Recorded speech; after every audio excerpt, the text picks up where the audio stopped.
Today we're taking a look at Auburn Spring Game, what we can learn from the offense, and just the team overall, what we're going to see for the 2024 season. And the first thing that stood out was Auburn's going to take shots. Hugh Freeze and then the Tigers, they're going to take shots. I know they got to upgrade their roster as far as the outside, but it's very evident that they really want to emphasize taking shots and being aggressive. And right here on this one, just RPO there in 3x1, reading the safety. Safety rolls down. You know, you're one-on-one here, pressed bottom of the screen here. Take your shot. If he rolls into the box, because you're blocking 5 in the box, there's your extra guy. Take your shot on the fade. You try to throw a back shoulder right here. Just don't connect. But just being aggressive right there. Make those guys stay on a too high shell, which is what they're trying to do right there. So that the running game will be able to be more explosive. That's what they're trying to do right there. At least make them scared that you could take a shot right there. And, of course, when you start talking about taking those shots and winning those one-on-ones, you really got to upgrade your roster and what's going on right there. And this guy right here is the guy, the number one guy that they got right now. And, of course, he's a true freshman. Should be senior high school right now.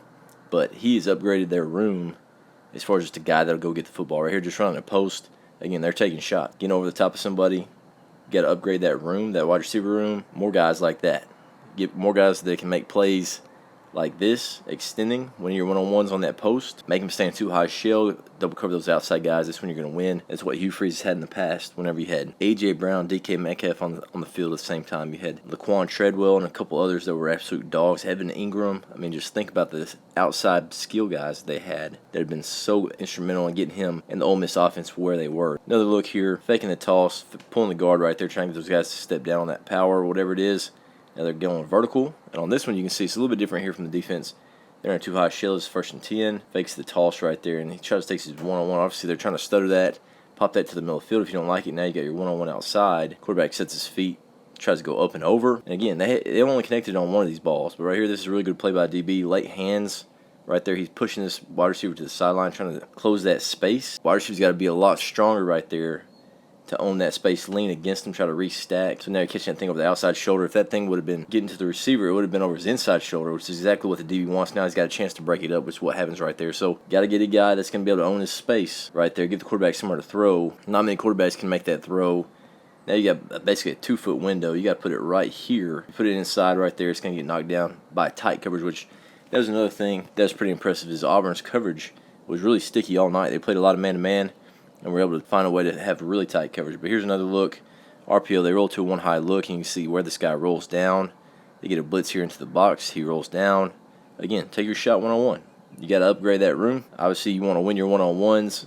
And right here, they're running counter. If they stay too high shoulder, they're running counter. Box should be great. Quarterback pulls it, just sets his feet, sees the angle, tries to go up and over. There's a safety, no help, because you're one-on-one right here. Chance for a big play. Wide receiver fighting through. But again, whether this is PI or not, this guy's getting absolutely walked to the side. And there's almost nowhere to throw this thing. You could go back shoulder depending on how much space there is. But he's over the top right there. If you're stopping it, he's got to step on him. Got to go up and over. Wide receiver doesn't restack, so there's nowhere to throw the ball really. And, of course, this is not an extremely accurate ball. Try to put that thing up and over the top, outside. No chance right there on that one. But, again, taking shots, trying to make him stand too high look. That last look was a little bit inside, and this was a lot better ball right here. Now, of course, it's a little bit weird angle right here from behind. But, again, up and over. It's the same read, basically. It's counter. See these guys pulling here. Safety must have rolled down. Can't really see. But you're one-on-one outside, up and out. And right here, wide receiver's on the top of the numbers instead of out there almost on the ticks. And see how he puts it outside. And where this ball comes down, he's able to almost box out that defender. So that outside shoulder had him step on him. You could even put it more outside. Let him adjust out there. Keep that defender on his inside shoulder.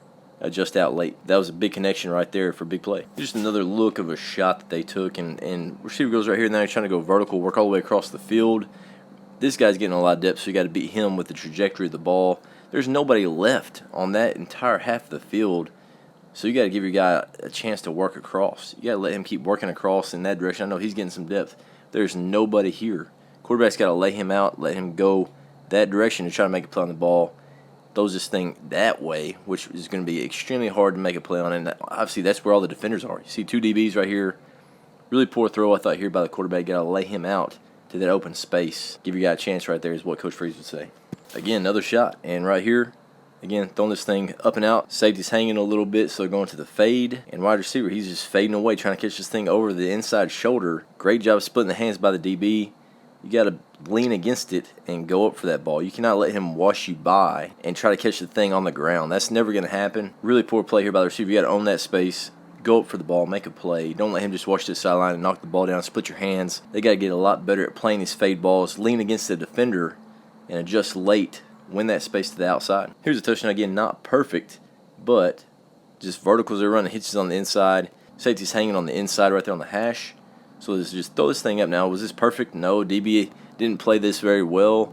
Wide receiver fought through a little contact, made a play, finished in the end zone. Got to see a lot more of these with the number of shots they're taking.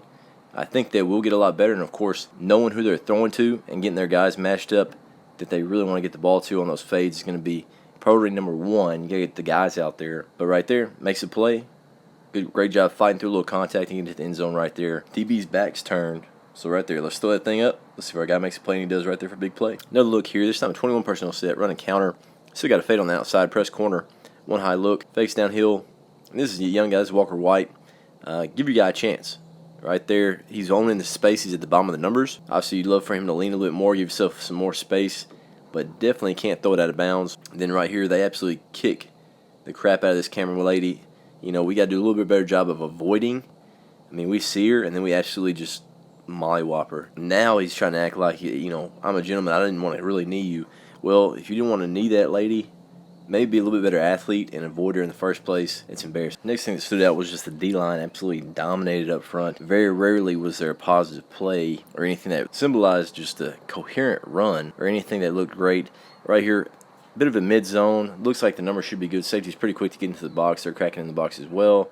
Leave the corner, and right here, just the physicality. He tries to hit it and go vertical and just gets absolutely stoned. 2 yards right there, and you thought that looked like a pretty good run against a pretty light box. Got a holding call as well, but just the physicality, stoning that dude, running back, no chance to get extra yards. That's just one example. We're going to look at a couple more. Another look here. This is on a 4th and 1, and right here they're going with some tempo. Not just a great box. Safety's not getting down. It's just a 6-man box against 6 men that are blocking. But everybody gets absolutely stoned right here. No chance. D-end on that fullback tight end. Absolutely condenses that and then gets off with shoulder pad square. Stones the running back as well. So that dude just whipped the fullback and the running back right there with an extra guy, the linebacker, flowing in over the top to help clean it up. But just physically dominating right there by the defensive line, defensive front. Another look here, red zone goal line. Really struggled to score all day in the red zone goal line because it's hard to do when you can't run the ball. But right here, who's blocking anybody? There ain't nobody getting blocked at all. Everybody's getting edged. You got free defenders everywhere and just stoned again. I mean, just the number of white jerseys that are getting by. I know there's probably a little bit of slant. They're edging some guys, but there's a free hitter right there. There's a couple free hitters here people aren't even getting up to. That guy's basically free. This tight end's not really doing much to him. 3 dudes on the ball right there on 3rd and 1 on about the 2-3 yard line. Just playing through counter right here. Trying to go kick this defensive end. Too fast, too athletic. Beats the puller there. Tackles the running back right at the mesh. Again, just playing fast, being a little bit more aggressive than the offensive player right there. Not able to beat the outside linebacker to the spot. Pretty impressive speed, quickness, whatever you want to call it right there. I want to change this time on the snap count or whatever because right here, they're timing it up, getting to the backfield, making a play before the puller can get there to kick. Another look here, wide zone, and getting a blitz here off the edge. Not really the big deal. They get that somewhat picked up. They get this defensive end blocked here as well. Makes a cut off of that. But now an unblocked linebacker. Right there, filling in the gap. See what this running back can do. Can he make him miss? Can he fall forward? No, man. He's going to get absolutely stoned. No chance right there to fall forward, do anything. Just gets rocked by 2 or 3 unblocked defenders. Maybe a yard gain on 3rd and 3. So first thing right there was the offense was taking shots. Second thing, the defensive line absolutely dominated. The offensive line couldn't run the ball. And the third thing that was a takeaway for me was the wide zone is going to be a little bit more integral than it's been. As far as their runs, this is probably the most consistent or run that looked like it could have a chance to pop in right here. Running wide zone here. This is a really good box to run it against. Basically 5 men. He's trying to roll in late. Looks like man-to-man, cover 1 there on the outside. There's your read. Looks like they're reaching right here, working up to that single linebacker stretch. This thing is wide, reading this defensive end. And they actually get that reach somehow by a guard kind of filtering over the top of it. And now he's hitting that sideline. Decent play right there against that light box. This is one of those rare runs that they had yesterday where it looked like everybody was on the same page and that everybody somewhat owned their gaps. He was able to move people, and right there got the edge. He's on 2nd down. Pretty good cut to stay in and get an extra about 7 yards right there by the running back. Here's another clip right here. Wide zone again going to the weak side, which is really good because right there you got basically an N5 technique. They're going to reach that up to this linebacker. You're going to reach here up. That guy's going to scoop that gap possibly up as well, and you can read this defensive end. These guys are arcing to the outside in case you get a quarterback pull. Right there, wide zone again. Gets guys cut off. They could have 2 off the edge right here, which that guy could run it down, and he could play the quarterback. So I'd probably stick on right there with 72. Instead of just running past this guy, I'd probably lock that, try to create that alley that you're looking for. But instead, everybody's just running, which is cool. I mean, people do different ways. But right there, gets that edge, makes a guy miss, and I think this is the safety that was rolling down right here into the alley, because they know this alley is going to be free, so he knows he's got to fit this thing, because there's really nobody here, because he can take him as man-to-man, run him off, do whatever. He knows he's basically the C-gap fitter there to the weak side, and right there, great job getting into the wash and getting that C-gap and reading that end. Now you got to make a safety miss, which is what they do right there. Got to keep your feet and score a touchdown. We know how hard it's been to run the football. Get your knees up right there and finish in the end zone. Don't make the offense snap the ball again, because they really struggle in that area all day. You got to find a way to get in the zone there. Another look here, and obviously everything was really vanilla all day, but right here, getting a little bit of misdirection. You're faking the sweep here, but then you're running outside zone that way. And of course, with man-to-man, that Auburn was playing quite a bit of. You're going to get a little bit of rotation right here. Everybody's getting their eyes to it, communicating. Now they're going wide zone over here. We'll see what happens. So get the edge again, just like they had all day. This guy's got to go up and make a play. He's just, for whatever reason, just kind of shuffling. He's in the way. He's got to go make a play on this guy and block him. But right there, running back makes a cut. Great job playing the momentum, getting vertical with the shoulder pads square, falling forward. So again, wide zone. It's one of those runs that they were able to have a little bit of success on. Obviously, there were a couple negative plays on it as well, but I think it's one of those things that this offense is going to be a little bit more into the wide zone. And obviously, they'll clean everything up and have a little bit more misdirection like they had on this play. Another thing that stood out was just the young guys that were supposed to be freshmen. Cam Coleman obviously made a play earlier. Walker White at quarterback. Coach Freed's been talking about T.J. Lindsey, a few of the D linemen during his press conference. But right here, just going to take a look at Walker White and some of the young guys. And right here, just throwing a hitch out wide. This is one of his first passes. And from the hash to the numbers, this thing's just buzzing right here. So just going to look at it real time. That thing is spinning. So right there, obviously he's got the arm. Not quite as accurate as we're hoping for, but that thing can absolutely fly. That dude has an absolute hand cannon out there, and he doesn't look shy. He looks like he can rip it out there. This is probably the best throw they had all day, and this might be the best fade throw that anybody had. And right here, again, it's that fade read. This guy's walking down. They're running counter up front. One high look, one-on-one. This guy, he's over the top. So right here, we're going to throw this thing back shoulder. It may have gotten hit right there in the real situation, but whenever he's ready to throw it, he saw that this guy was over the top, so he's going to throw this back shoulder, and that's a pretty ball up and out. Good pace to it. He's able to flip his hips, make a play. Huge play right there. Win those one-on-ones, whether it's back, shoulder, over the top, doesn't matter. You got to put the fear in that you're going to win these one-on-one matchups when that safety rolls down to the bottom. And Walker White, with an accurate back shoulder ball, made a huge play right there in the fourth quarter. Take a look right here, just a progression right here from Walker White. Again, getting the back out here. First look, you're down here to the slot fade, and you're basically running a Y cross. So you're looking 1 to the hitch, 2 to the slot fade, which at one high look, that ain't a bad deal, especially if he wins. But right here, looks like he's getting locked up a little bit. Now you're getting to your cross, curl flat. And right there, the cross gets opened up because I believe with that motion, they over-rotated to it. So right there, there's a huge alley right there on the hash. Great job by Walker White anticipating it, throwing it through the window with some pressure. Guys get into his face right here. We'd like to get there a little bit quicker with this route so that those guys don't get into his face. But right there, great anticipation.